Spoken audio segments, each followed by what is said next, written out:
For those of you, I'm not sure if we can get kind of a hands up who saw the predictions panel last year, anything from it. Did we have any people who saw? Oh, that's great, there are a few of you.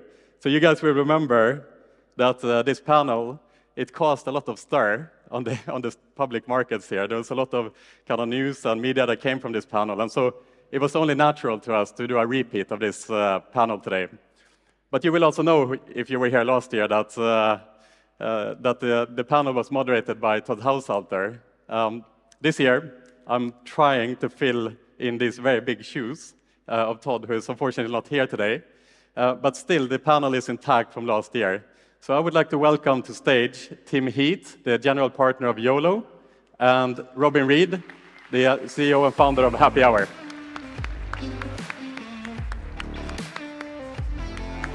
All right, let's do this, Tim.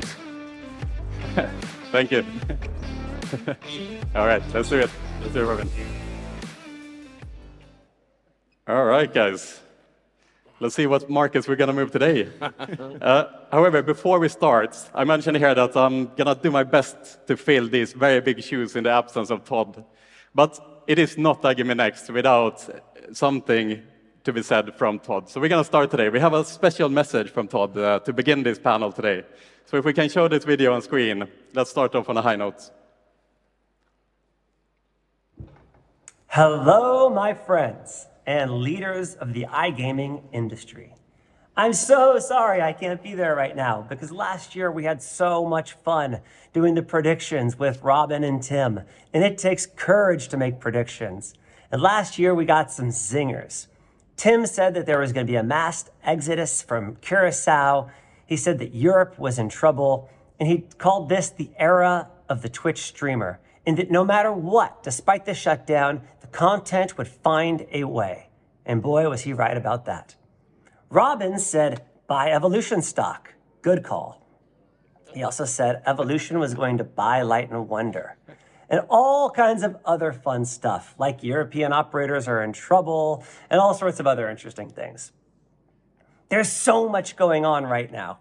I can't wait to hear what you guys' predictions are going to be this year. Who knew that all of a sudden in the United States, where they were spending like crazy on marketing, that they were going to shift to a focus on profitability? Who thought MGM was going to buy both Leo Vegas and a slot supplier? Speaking of selling things, IGT is selling off their online division. And then, of course, there was a big shakeup over at Kindred with the management, and they're for sale now, too. Who's going to buy these things, guys? I'm dying to hear your predictions. Of course, AI is all the rage now. And then crypto. Crypto is under intense scrutiny by the US government. What's going to happen there? And then we've got the Netherlands, who is fining everybody right now. Plus, you've got Flutter going live with US listing, all kinds of interesting stuff. Aristocrat continues to buy stuff. It is such an interesting time. But right now, I'm just going to grab my popcorn and sit back and hear what two of my favorite people have to say.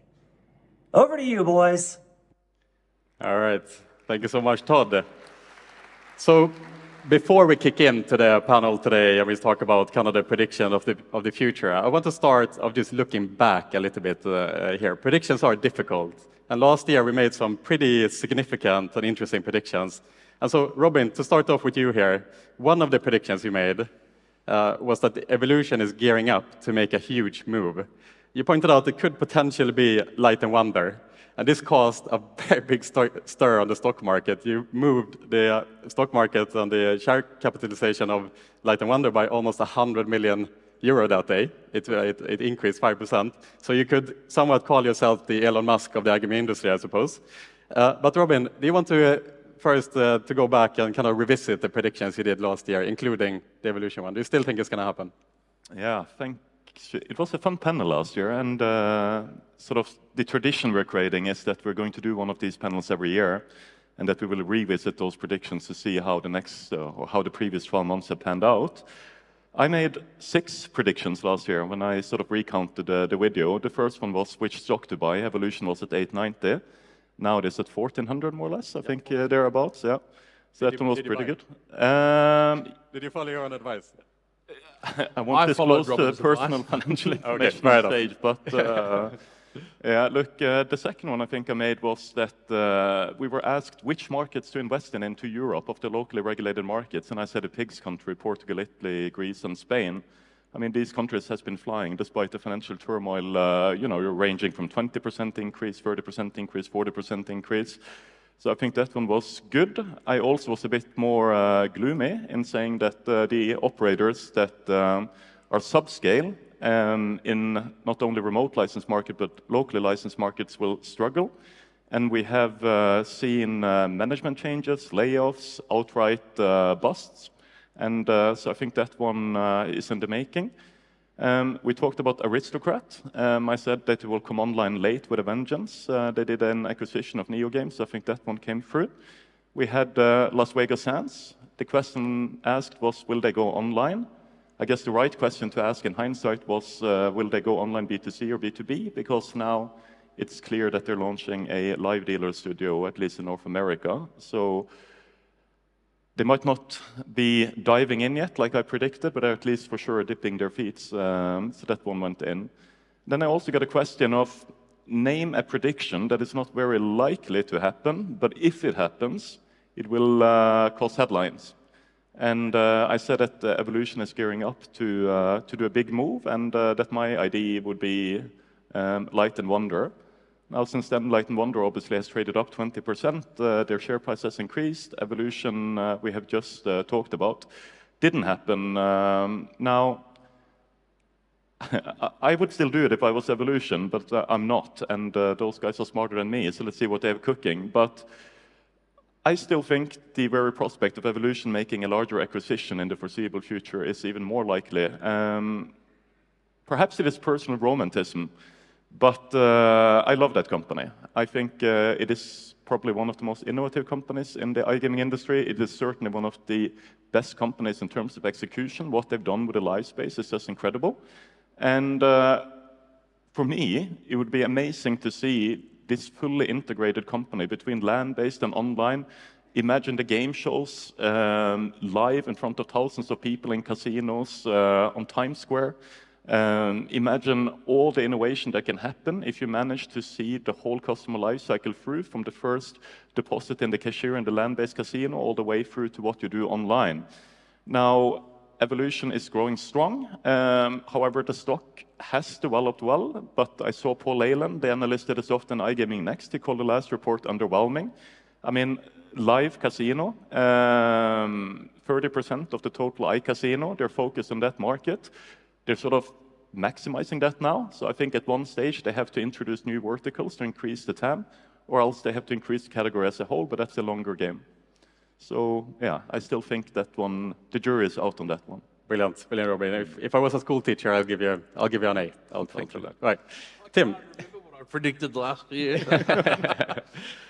Tim, over to you. So one of the big predictions you made last year was that we might see an exodus of Curaçao licensees. Interestingly, we have obviously the Minister of Finance of Curaçao here at iGaming Next, who is rumored to reveal the updated regulation of Curaçao tomorrow. And this is awesome. This is really, really awesome that we as an industry can come in and say, if you don't do anything, people will exit Curaçao. So if you can come with a more robust, stronger regulated framework, which is acceptable, it means those operators who have a Curaçao license will stay. Yeah. So I think it's wonderful. I'm not sure the gentleman's name, but he's here tomorrow doing the keynote, and let's hope that he can present a really balanced and fair regulation which satisfies frameworks and banks and whatnot, but looks after the player, but gives operators the chance, the freedom to innovate and to grow their businesses. It's three stakeholders, but it's very difficult to get it right for all three stakeholders. But if we can do that, then we can all stay. Yeah. So would you say that your opinion has changed? I'd say that they have understood that they need to improve their framework to maintain people on the island, which is a good thing. Fair enough, fair enough. Very political answer. Yes. Tim, over now we look forward instead here. So if I asked you, what is your biggest one single headline-grabbing prediction here for the next 12 months? Jake Evans and our editorial team are ready to take notes right now, by the way, but what's your one biggest prediction? How we can take crypto into the regulated US market. Wow. Yeah. Very difficult, but I think if you look at the payments methodologies there, it's all 7995, but banks don't want to always approve a transaction because you can't take a bet from outside state borders. So if you can now, it's a legitimate transaction, but 50% of credit card transactions fail in state because the payment service provider has the liability on their shoulders, criminal liability, if they're taking a payment from outside state. So they just be really, really careful and don't take anything. Yeah. If we can run crypto rails from a trusted source, a KYC source of supply of crypto, and use those rails into regulated operators, all of a sudden we can get 100%, a player can get 100% transaction throughput, and that will improve the industry, like we've seen crypto improving the player experience in a Curacao-based state. This could really double, triple the deposit values in the American market. Now, this is a wish, a hope. I don't know how you're going to get it through regulators, but there's smarter people out there that maybe can work that out. That's what I see could be really, really good for the US market. But at the same time, we're seeing kind of like a crackdown in the US of crypto. Binance having issues. It's kind of like the collateral from FTX, the collapse. It seems like the US are becoming more and more anti-crypto. Yeah, but this is the early days of where people are trading crypto because they think it's an investment asset, and it's not. It's a transactional payment token to pass value between two untrusted sources. So if we remove that kind of understanding that we're generally trying to find the next Luna or the next shitcoin, whatever, and actually use it for its real purpose of moving money from A to B programmatically and from B to A instantly, then it has amazing utility. Right. Robin, what comment would you have to this? Do you think as well crypto and iGaming will marry each other in the next 12 months? Big predictions. Well, in the US. Well, you're saying it's sort of a clampdown on crypto. It is more about regulating crypto. Yeah. So there doesn't seem to be much will in the US today, as far as you can see from the public media at least. I disagree. I think there is will. I think they just need to get it in order. Okay. All right, fair enough. Robin, so same question to you here then. What would be your biggest single headline-grabbing prediction of the next 12 months? I think it is a bit rocky environment to predict one very specific sort of sniper-type prediction, but headlines is typically caused by M&A or by regulatory changes, and I think we're very likely to see something happening in both of those spaces. Could it be, on the acquisition side, an MGM buying Entain? Interesting. The jury is still out on that one. Will it happen this year? It sort of is like a marriage that is just bound to be happen. On the regulatory side, I still don't think we have seen the harshest enforcement. And if you look around the planet and you see what's cooking, then I wouldn't be surprised if you saw a stricter enforcement. Could it be player claims?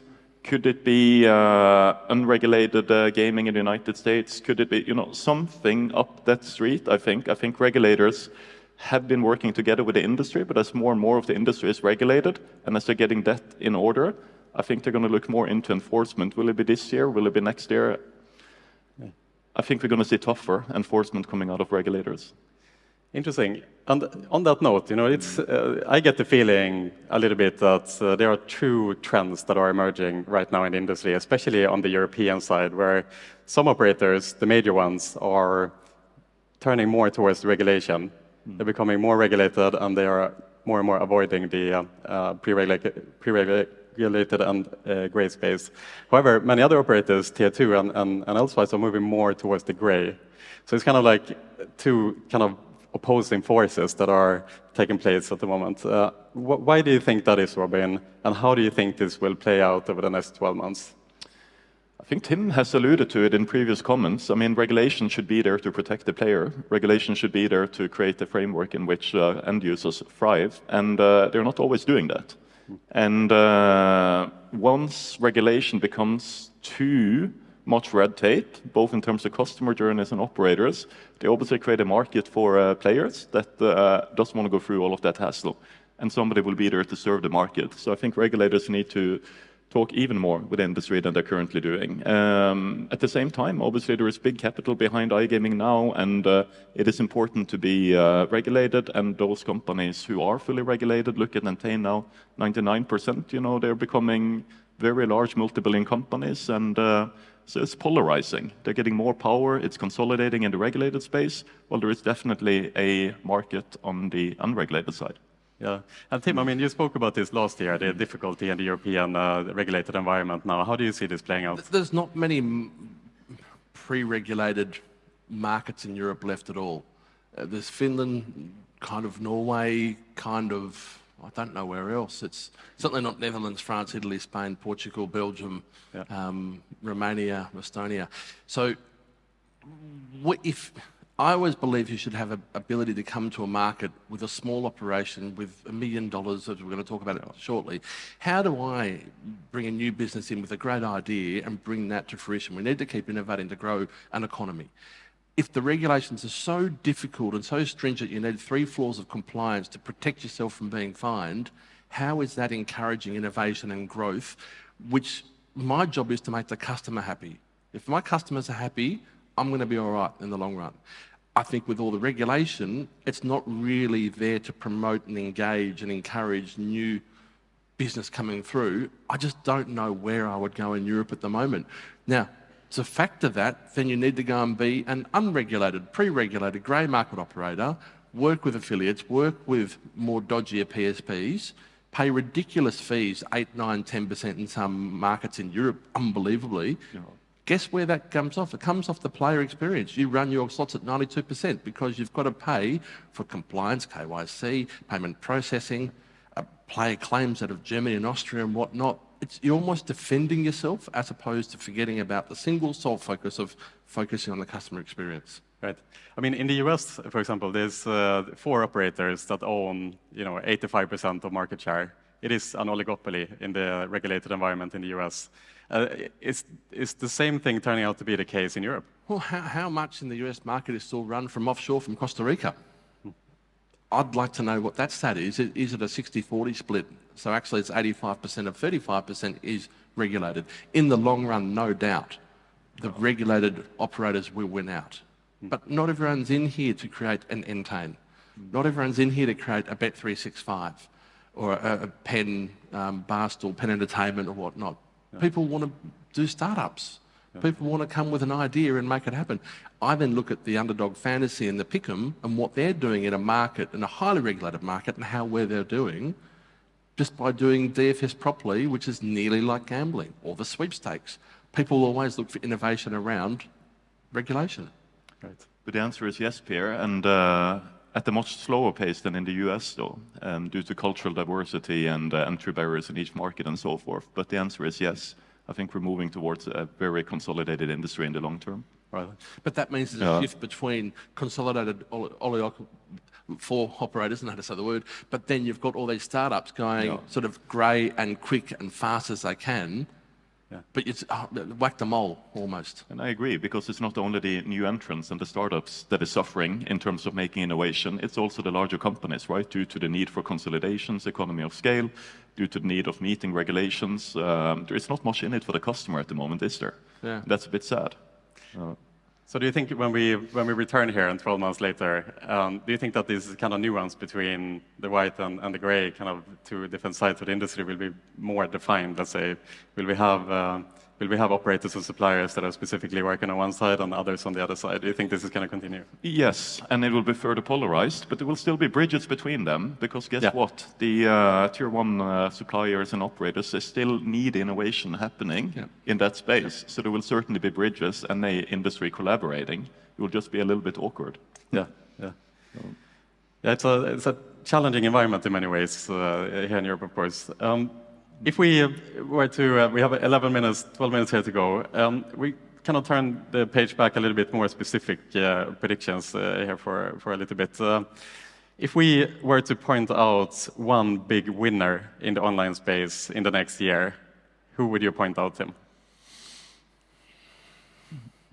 I think you'll still see evolution, good, strong, solid growth. I'm very interested to see what Sands come out with their live dealer and really interesting, and how they will attack the market. Will they go after Evolution's share? I don't see Sands going into the Asian market with their live dealer, which I think certainly Evolution enjoys a global activity. I like the live dealer space. I think but I also like the slot space. But there's 3,000 slot companies out there. I don't know, 2,000. But how many are actually in the US market? It's again, you've got that sort of white versus grey. Push Gaming had to shut off 40% of their revenue streams from markets that MGM didn't want to be associated with. Yeah, it's an interesting point. You mentioned here the sounds moving into the live space. I think many people in the audience may be not aware of this, and it's not really any kind of official press releases that gone out yet. But the sounds biggest online casino, biggest casino in the world, biggest casino operation in the world, are now looking to launch a live dealer. So it's potentially a competitor here that have the capital, certainly, to compete on level to level with Evolution. 41 billion market cap. Yeah, wow. 41 billion. Double the size of Evolution, or almost double the size. Yeah. Significant. Yeah, and Sounds have been waiting for years to make a move in the online space, right? They haven't really made their mark. The MGMs, the Caesars, the Wins are all in the online space as a B2C. Whereas Sounds have committed themselves to go in on a B2B level, and now we are seeing the live casino studio being formed here with Sounds. And it seems they're buying a 6.8 billion new integrated resort in Long Island, New York as well, which goes sort of hand in hand with, there has been some news about preparation for that. So there we had the answer from last year, where do they go? Yeah, interesting. So Robin, over to you as well. So if you were to point out one big winner in the online space in the next year, who would you single out here? You know, Pierre, you taught me something on Slack one day. You said that, you said, losers focuses at winners and winners focuses at winning. I don't really like the word winner so much, but I'll tell you a company that I think is doing really, really well and that we'll hear a lot about, and that is PlayZone. PlayZone? Yeah. Since we're in Malta, we can talk about them. I think that company is dishing out some really good content right now and gaining market share.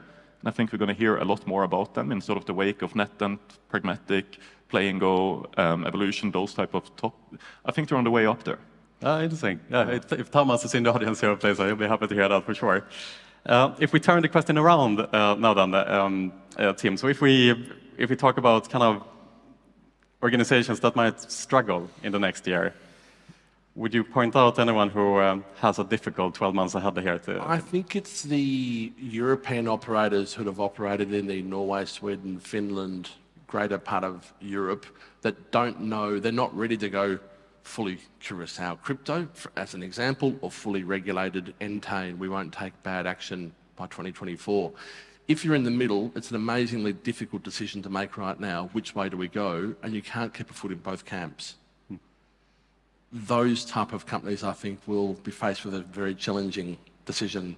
And we've seen some shake-up on some companies from a C-level area recently, probably due to that decision which needs to be made. Right, so we're going back to this, like kind of tier 2 operators and so on, especially in the regulated environment here in Europe that have a difficult time to find the strength. Yeah. Another question for you guys here. Tim is inspired by you, this question. It's a great question, actually. So turning the tables here, you guys are two of the biggest investors of the industry. But let's say that Pierre, Lindh here with iGaming Next, we start an investment fund. We have $1 million, and I would like to consider funding one of you guys with a $1 million idea. Can you pitch to me how you would build a successful company within the iGaming industry using $1 million? Robin. Okay. B2C or B2B, let's do both. Now, with $1 million, we don't have much money, so we need to find very favorable unit economics. We need to find a market with a high margin. We need to find a niche that is small with not much competition, which has the potential to grow very large. I would go sweepstakes. I would launch a US sweepstakes facing sort of social casino / up in that real money flavor type. I would do that. I mean, you have a market where I don't know how many states that have sweepstake laws, but there is quite a few of them, and the entrants that have gone in there have done incredibly well. There isn't many people that have done it. However, I expect a lot of the people in the audience to be contemplating it. In fact, I think it will be a trend over the next 2 years. So I think I would go in now, if anything. Then on the B2B side, AI, definitely. It's not even a question. With $1 million, How would you? Yeah, but, okay, so training models, so on and so forth. if you look at the large language models and all of this, they're like a search engine, right? They're like the underlying infrastructure, but they won't cater to niches, right? So find your niches around those and serve the industry. But how with $1 million? So you see the fundraising campaigns that are taking place on seed level in the US now in excess of $100 million. I would incubate it. I would find a few good people, and I would work on gaming specifically. I think it is an underserved market in terms of AI. Yeah, but this is an interesting point there, Robin. You mentioned AI as a kind of wide general term here. Like, what do you think AI will bring to the iGaming industry? This current AI summit that we're seeing with the ChatGPT, the advent, and so Pierre, you're pretty enlightened on the industry. How many employees does Entain have? You put on the spot there. 10,000? 10,000? 35,000. 35,000. What will AI do with that? You know, I think that's the question. You know, why not build the first casino that runs itself? So my pitch, Yes. at a 10 million valuation, Pierre, you can put $1 million in for 10%. To a casino which, one, takes the payment, the money moves seamlessly and automatically, and if you win and you cash out, the money goes back to you all automatically. 2, we take the bet, and 3, we promote the ego of the player. We're building a casino on Telegram, and an app there, using HappyHour to bring all the games through. We're using the app wallet, the inbuilt Telegram wallet function, which has 2.7 million users around the world so far. Everything is pragmatic. There's 3 employees, and there's not allowed to be any more than 3 employees. All deposits are automatic and instantaneous. All withdrawals are automatic as soon as you close it. All CRM is done via Telegram, pushed on a refer a friend basis throughout Telegram, and the games work perfectly, and you can share and build a really, really tribal community within the social part of this casino. Right. So rather than going the traditional affiliation route to No affiliates. SEO affiliation route, and I know No that you've been manual work. critiquing SEO affiliates in the past. This is also part of that. Like the industry needs to find other ways to retain and attract customers rather than traditional SEO. We want to give the customers the experience they're looking for, to move the money, take the action, promote the ego. So we promote big wins and we celebrate the wins together. Right. Does it play in more to the narrative? I mean, we have to ask the question that has been asked 1 million times in the last 20 years. Is SEO dead? Irrelevant. in the next couple now with the advent of AI and the ChatGPT and so on? SEO is irrelevant. Right. Programmatic, I find to be irrelevant. I want to go out and find customers who want to play and want to be part of a tribe.